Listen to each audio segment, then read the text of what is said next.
এদিকে আজকের সবচেয়ে বড় খবর, যুক্তরাষ্ট্রের সঙ্গে চুক্তি বয়কট করে সভাকক্ষ ছাড়ল ইরান। তবে কি আবারও শুরু হতে যাচ্ছে যুদ্ধ? এই নিয়ে থাকবে আজকের একটি গুরুত্বপূর্ণ প্রতিবেদন। দীর্ঘদিনের রক্তক্ষয়ী সংঘাত এবং সর্বোচ্চ নেতাসহ একাধিক শীর্ষ নেতৃত্বকে হারানোর পরও তেহরান তাদের প্রতিরোধ যুদ্ধ থেকে বিন্দু মাত্র সরে আসেনি। তবে সম্প্রতি কাতার ও পাকিস্তানের যুগান্তকারী মধ্যস্থতায় যুক্তরাষ্ট্রের সঙ্গে ইরানের একটি ঐতিহাসিক শান্তি চুক্তি স্বাক্ষরিত হয়েছিল, যা বিশ্বজুড়ে স্বস্তির সুবাতাস বয়ে আনে। কিন্তু সুইজারল্যান্ডে চলমান চূড়ান্ত সংলাপের মাঝেই মার্কিন প্রেসিডেন্ট ডোনাল্ড ট্রাম্পের আকস্মিক সামরিক হুমকির জেরে ইরান সেই চুক্তি বয়কট করে সভাকক্ষ ত্যাগ করেছে। এদিকে আবারও ইরানের পক্ষে আওয়াজ তুলল চীন। আবারও যুদ্ধ শুরু হলে ইরানের পাশে থাকবে চীন। এ নিয়ে থাকবে আজকের একটি গুরুত্বপূর্ণ প্রতিবেদন। মধ্যপ্রাচ্যের যুদ্ধের উত্তাপ পুরোপুরি না কমতেই এবার ইরানকে নতুন করে শক্তিশালী বার্তা দিল দেশটির কৌশলগত বন্ধুরাষ্ট্র চীন। তেহরানের সার্বভৌমত্ব, নিরাপত্তা ও জাতীয় মর্যাদা রক্ষায় পাশে থাকার প্রতিশ্রুতি পুনর্ব্যক্ত করেছে বেইজিং। তবে কি যুক্তরাষ্ট্রের বিরুদ্ধে আবারও যুদ্ধ শুরু হলে ইরানের পাশে এসে দাঁড়াবে শি জিনপিংয়ের দেশটি? এদিকে তেহরানকে ট্রাম্পের দামি উপহার, নিশ্চয় নেতানিয়াহুর মন খারাপ এনে থাকবে আজকের একটি গুরুত্বপূর্ণ প্রতিবেদন। দীর্ঘদিন ধরে জমে থাকা বরফ যেন অবশেষে গলতে শুরু করেছে। ভূ রাজনীতির উত্তপ্ত ময়দানে আচমকাই এক অভাবনীয় সংবাদের বিস্ফোরণ ঘটল। ইরানের পার্লামেন্টের স্পিকার ও প্রধান আলোচক মাহমুদ বাঘর গেলিবাফ সোমবার যখন ঘোষণা করলেন যে মার্কিন যুক্তরাষ্ট্রের সঙ্গে জব্দ থাকা $12 মিলিয়ন সম্পদ ছাড়ের বিষয়টি চূড়ান্ত হয়েছে, তখন যেন সারা বিশ্ব এক অদ্ভুত স্তব্ধতায় ডুবে গেল। এই অর্থ ছাড়ের ঘটনাটি কোনো বিচ্ছিন্ন ঘটনা নয়, বরং এটি দীর্ঘস্থায়ী এক টানাপোড়েনের সমাপ্তির একটি ক্ষুদ্র কিন্তু অত্যন্ত গুরুত্বপূর্ণ অংশ। এদিকে এক পক্ষে ট্রাম্প ইরান হামলায় তছনছ ইসরায়েল, নেতানিয়াহুর খেলা শেষ, পাল্টে গেল হিসাব নিকাশ এনে থাকবে আজকের একটি গুরুত্বপূর্ণ প্রতিবেদন। নেতানিয়াহুর খেলা কি এবার সত্যিই শেষের পথে? মধ্যপ্রাচ্যের হিসাব নিকাশ কি তবে পুরোটাই পাল্টে গেছে? একদিকে ট্রাম্প ইরান কূটনৈতিক সমঝোতার ইঙ্গিত, অন্যদিকে লেবানন সীমান্তে যুদ্ধের আগুন, আর মাঝে দাঁড়িয়ে ইসরায়েল চাপে বিভক্ত, অস্থির। এই মুহূর্তে প্রশ্ন একটাই, কার ইশারায় বদলাচ্ছে মধ্যপ্রাচ্যের মানচিত্র? যে সমীকরণে এতদিন বেনিয়ামিন নেতানিয়াহু চলছিলেন, সেই ভিতেই কি এখন ফাটল ধরছে? লেবাননের ইরানপন্থী সামরিক গোষ্ঠীদের ঘিরে অভিযান আর সীমান্ত জুড়ে অবিরাম সংঘর্ষ, এ সব মিলিয়ে যুদ্ধ এখন আর শুধু যুদ্ধ নেই, পরিণত হয়েছে রাজনীতিতে টিকে থাকার লড়াইয়ে। এদিকে শি জিনপিং এর সাথে প্রধানমন্ত্রীর বৈঠক, কি চুক্তি হতে পারে এনে থাকবে আজকের একটি গুরুত্বপূর্ণ প্রতিবেদন। চীনের প্রধানমন্ত্রী লি কিয়াংয়ের আমন্ত্রণে 4 দিনের রাষ্ট্রীয় সফরে বিশ্ব অর্থনৈতিক ফোরাম সম্মেলনে যোগ দেবেন প্রধানমন্ত্রী তারেক রহমান। ক্লাইমেট লিডারশিপ অধিবেশনে কিনোট স্পিকার হিসেবে বক্তব্য রাখবেন তিনি। এছাড়া বিশ্ব অর্থনৈতিক ফোরামের প্রেসিডেন্ট ও সিইও আলোয়াস জিঙ্গির সঙ্গেও বিকেলে বৈঠকের কথা রয়েছে। দালিয়ানের কর্মসূচি শেষে বুধবার ট্রেনে বেইজিংয়ে যাবেন তারেক রহমান। এর আগে বাংলাদেশ সময় সোমবার 8:45 মালয়েশিয়া সফর শেষে চীনে পৌঁছান প্রধানমন্ত্রী তারেক রহমান ও তার সফর সঙ্গীরা। বাংলাদেশ বিমানের একটি বিশেষ ফ্লাইটে চীনের উত্তর পূর্বাঞ্চলের দালিয়ান শহরে পৌঁছান তিনি। বিমানবন্দরে তাকে অভ্যর্থনা জানান লিয়াওনিং প্রদেশের ভাইস গভর্নর বাই ইং ও অন্যান্য কর্মকর্তারা। এদিকে আয়াতুল্লাহ খামেনিকে বিদায় জানাতে প্রস্তুত ইরান। ইরান ইরাকে লাখ লাখ মানুষের ঢল। এ নিয়ে থাকবে আজকের একটি গুরুত্বপূর্ণ প্রতিবেদন। অবশেষে মার্কিন ও ইসরায়েলি যৌথ বিমান হামলায় নিহত ইরানের সর্বোচ্চ নেতা সাইয়েদ আলী খামেনির শেষকৃত্যের চূড়ান্ত সময়সূচি ঘোষণা করেছে তেহরান। আগামী 4 জুলাই থেকে ইরান এবং ইরাকের 5টি ঐতিহাসিক ও পবিত্র শহর জুড়ে শুরু হতে যাচ্ছে 9 দিনব্যাপী এক নজিরবিহীন রাষ্ট্রীয় বিদায় অনুষ্ঠান। মধ্যপ্রাচ্যে বিশ্লেষকদের মতে এই শেষকৃত্য অনুষ্ঠানটি আমেরিকার সামরিক আগ্রাসনের বিরুদ্ধে পুরো শিয়া বিশ্বের একাত্তা হওয়ার এক নতুন ভূরাজনৈতিক বার্তা হয়ে থাকবে। দীর্ঘদিনের রক্তক্ষয়ী সংঘাত এবং সর্বোচ্চ নেতাসহ একাধিক শীর্ষ নেতৃত্বকে হারানোর পরও তেহরান তাদের প্রতিরোধ যুদ্ধ থেকে বিন্দু মাত্র সরে আসেনি। তবে সম্প্রতি কাতার ও পাকিস্তানের যুগান্তকারী মধ্যস্থতায় যুক্তরাষ্ট্রের সঙ্গে ইরানের একটি ঐতিহাসিক শান্তি চুক্তি স্বাক্ষরিত হয়েছিল, যা বিশ্বজুড়ে স্বস্তির সুবাতাস বয়ে আনে। কিন্তু সুইজারল্যান্ডে চলমান চূড়ান্ত সংলাপের মাঝেই মার্কিন প্রেসিডেন্ট ডোনাল্ড ট্রাম্পের আকস্মিক সামরিক হুমকির জেরে ইরান সেই চুক্তি বয়কট করে সভাকক্ষ ত্যাগ করেছে। তেহরানের এই চরম অনমনীয় অবস্থান এবং ওয়াশিংটনের আক্রমণাত্মক মনোভাবের পর স্বাভাবিকভাবেই প্রশ্ন উঠছে, তবে কি মধ্যপ্রাচ্যে ফের নতুন করে এক ভয়াবহ যুদ্ধ শুরু হতে যাচ্ছে? গত 28 ফেব্রুয়ারি যুক্তরাষ্ট্র ও ইসরায়েলের ভয়াবহ সমন্বিত ক্ষেপণাস্ত্র হামলায় ইরানের সর্বোচ্চ নেতা আয়াতুল্লাহ আলী খামেনি সহ দেশটির বহু বাঘা বাঘা সামরিক ও রাজনৈতিক কর্মকর্তা নিহত হন। এমন অপূরণীয় ক্ষতির পরও ইরান ভেঙে পড়েনি, বরং নতুন সর্বোচ্চ নেতা মোজতবা খামেনির অধীনে প্রতিরোধ যুদ্ধ জারি রাখে এবং হরমুজ প্রণালী সম্পূর্ণ বন্ধ করে দেয়। এর ফলে বিশ্বব্যাপী জ্বালানি তেলের বাজারে চরম অস্থিরতা তৈরি হয় এবং বৈশ্বিক অর্থনীতি স্থবির হয়ে পড়ে, যা পরাশক্তিগুলোকে আলোচনার টেবিলে বসতে বাধ্য করে। এই চরম সংকট নিরসনে কাতার ও পাকিস্তান ত্রাতার ভূমিকায় অবতীর্ণ হয়ে মধ্যস্থতার উদ্যোগ নেয়। দুই দেশের দীর্ঘ কূটনৈতিক প্রচেষ্টার পর সম্প্রতি পাকিস্তানের ইসলামাবাদে উভয় পক্ষ একটি 14 দফার অন্তর্বর্তীকালীন শান্তি চুক্তি বা ইসলামাবাদ সমঝোতার স্মারক স্বাক্ষর করতে সম্মত হয়েছিল। এই চুক্তির শর্ত অনুযায়ী মার্কিন নৌ অবরোধ প্রত্যাহার এবং হরমুজ প্রণালী পুনরায় চালুর পথ সুগম হয়, যা বিশ্ব অর্থনীতিতে দীর্ঘ প্রতীক্ষিত স্বস্তি এনে দিয়েছিল।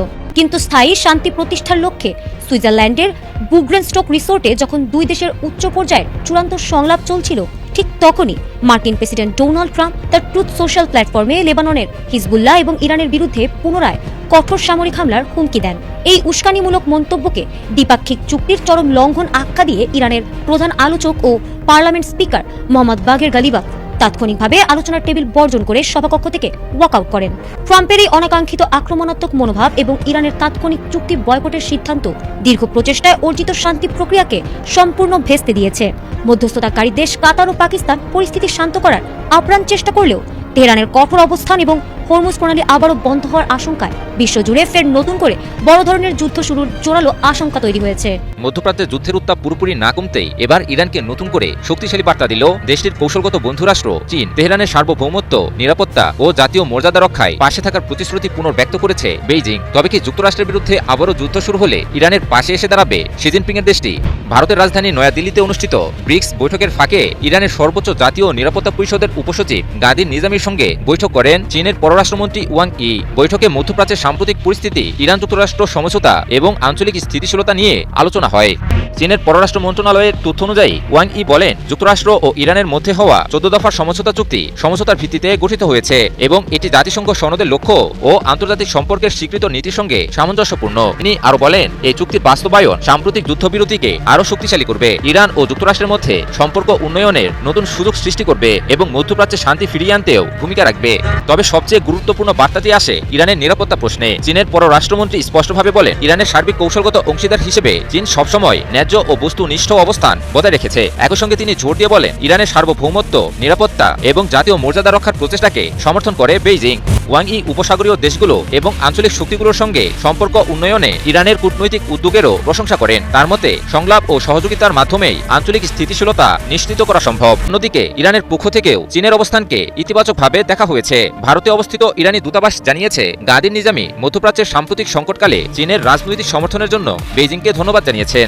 নেতানিয়াহুর খেলা কি এবার সত্যিই শেষের পথে? মধ্যপ্রাচ্যের হিসাব নিকাশ কি তবে পুরোটাই পাল্টে গেছে? একদিকে ট্রাম্প ইরান কূটনৈতিক সমঝোতার ইঙ্গিত, অন্যদিকে লেবানন সীমান্তে যুদ্ধের আগুন, আর মাঝে দাঁড়িয়ে ইসরায়েল চাপে, বিভক্ত, অস্থির। এই মুহূর্তে প্রশ্ন একটাই, কার ইশারায় বদলাচ্ছে মধ্যপ্রাচ্যের মানচিত্র? যে সমীকরণে এতদিন বেনিয়ামিন নেতানিয়াহু চলছিলেন, সেই ভিতেই কি এখন ফাটল ধরছে?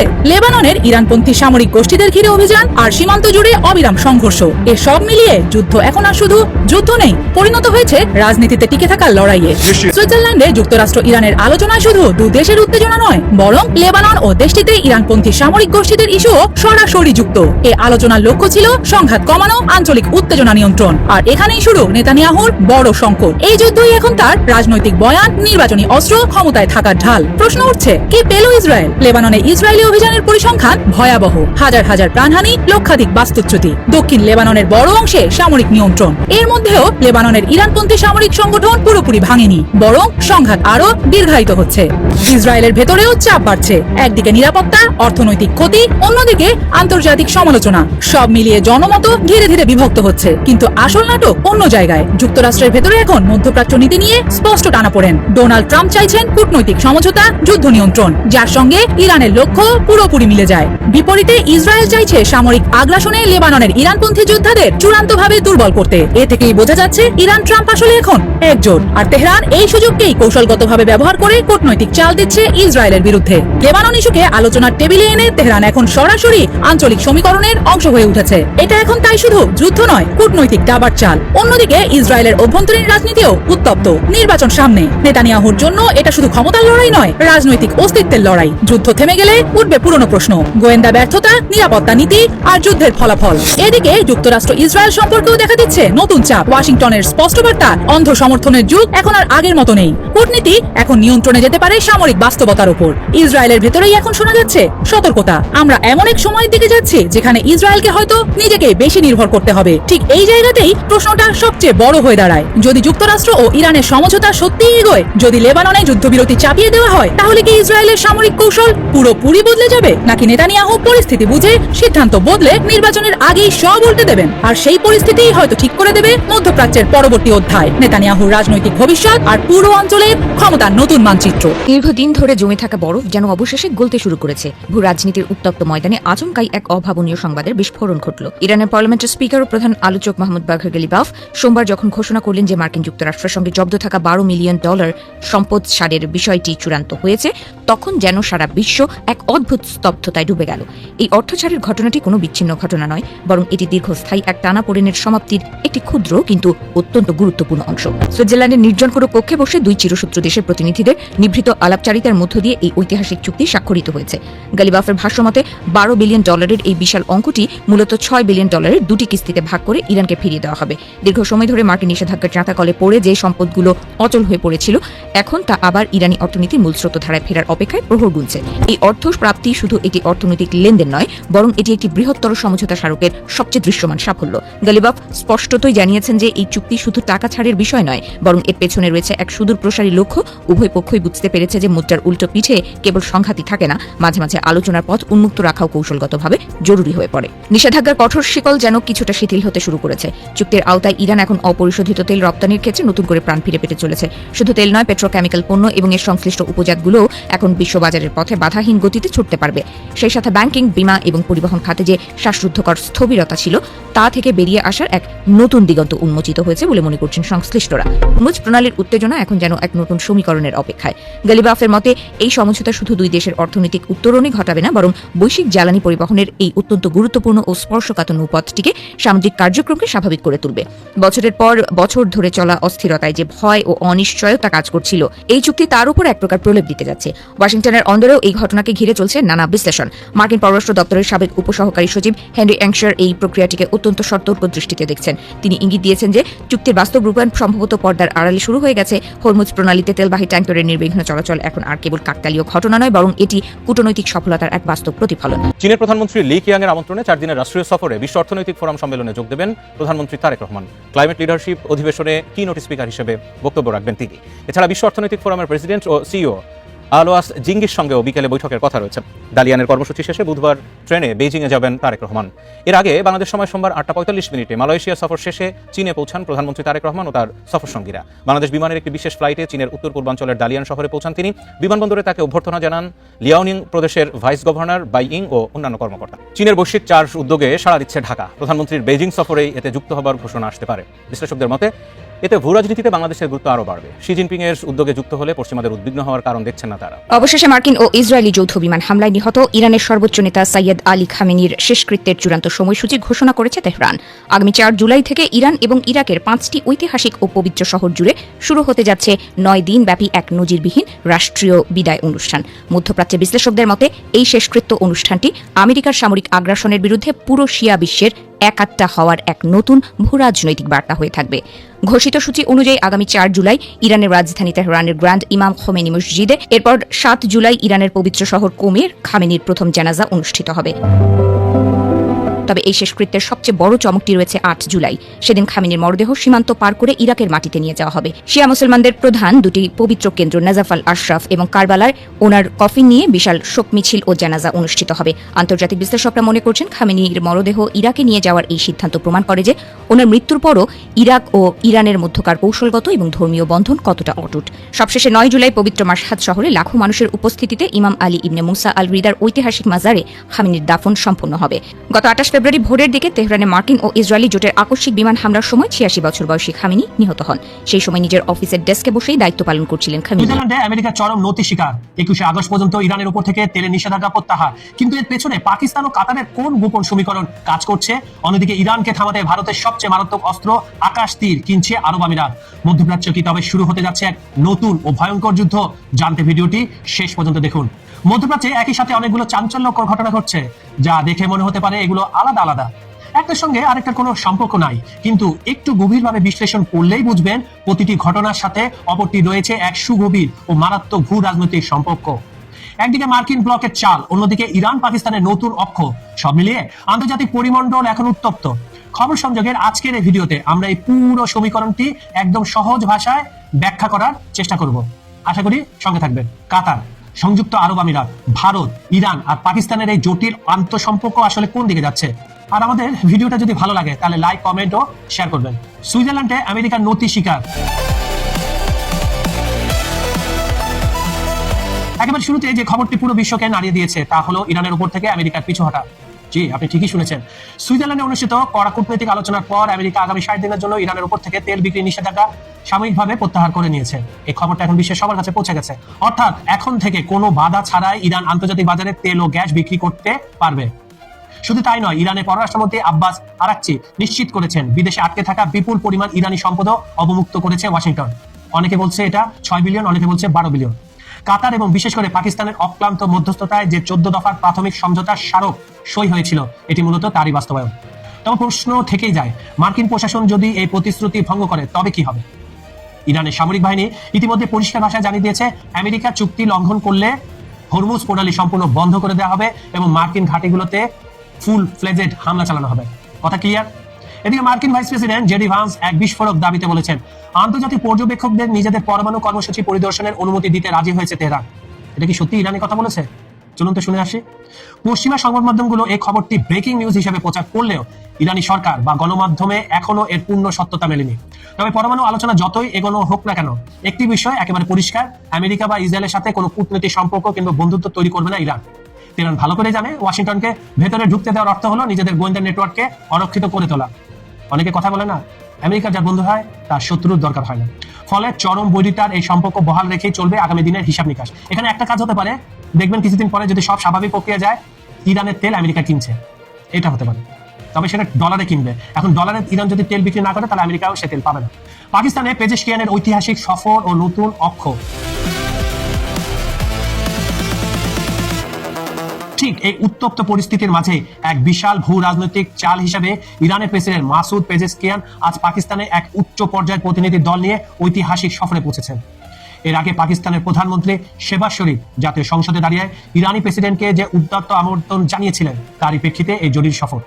এই সফরে দুই দেশের মধ্যে বাণিজ্য, জ্বালানি, সীমান্ত নিরাপত্তা নিয়ে তো আলোচনা হবে, সেই সাথে দীর্ঘদিন ধরে ঝুলে থাকা ইরান পাকিস্তান গ্যাস পাইপলাইন প্রকল্পটি আবার চালু করার সুযোগ কিন্তু সামনে তৈরি হয়ে আছে। আপনারা জানেন যে ইরান থেকে একটি পাইপলাইন পাকিস্তানের সীমান্ত পর্যন্ত টানা রয়েছে। পাকিস্তানও কিছু টেনে আনছিল পাইপলাইনটা, তেলের পাইপলাইন।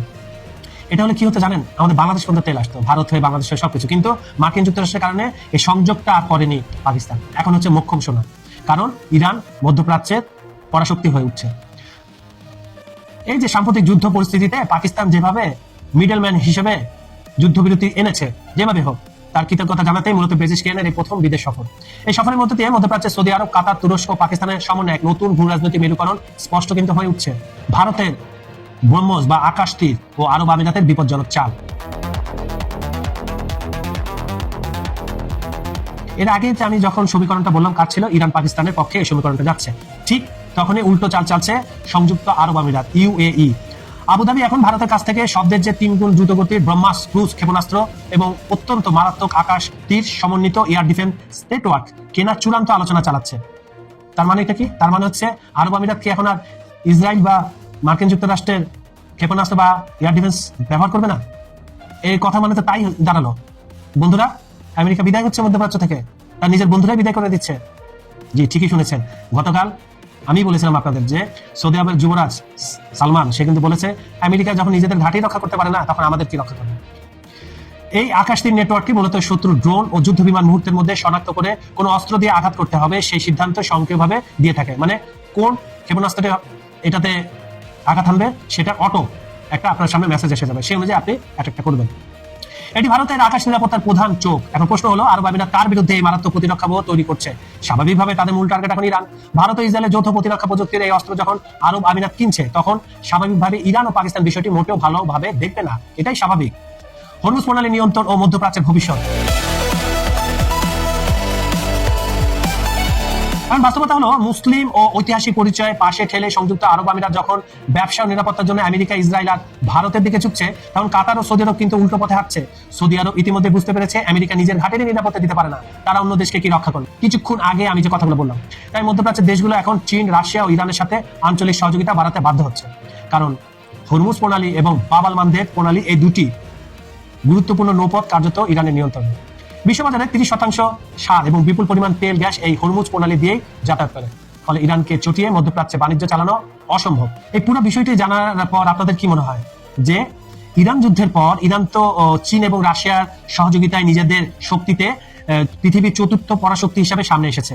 তাই মধ্যপ্রাচ্যে যাই করা হবে, এই ধনী দেশগুলো আছে তারা কিন্তু ইরানকে মেপে এবং ইরানের সাথে ব্যবসা বাণিজ্য চালিয়ে এই তাদেরকে টিকে থাকতে হবে, এটা তারা স্পষ্ট জেনে গেছে। আর পক্ষান্তরে ইউএই এখনো বিশ্বাস করে না, তাই সে ইসরায়েল আমেরিকা ফ্রন্টে রয়েছে, সাথে ভারত যোগ দিয়েছে। এই দুই ফ্রন্টের মধ্যে ভবিষ্যতে কে টিকে থাকবে তার সময় বলে দিবে। বন্ধুরা, খবর সংযোগের আমাদের যে অনুষ্ঠান, এটা আপনারা পৃথিবীর কোন প্রান্ত থেকে দেখছেন আমাদের কমেন্টে করে জানাবেন।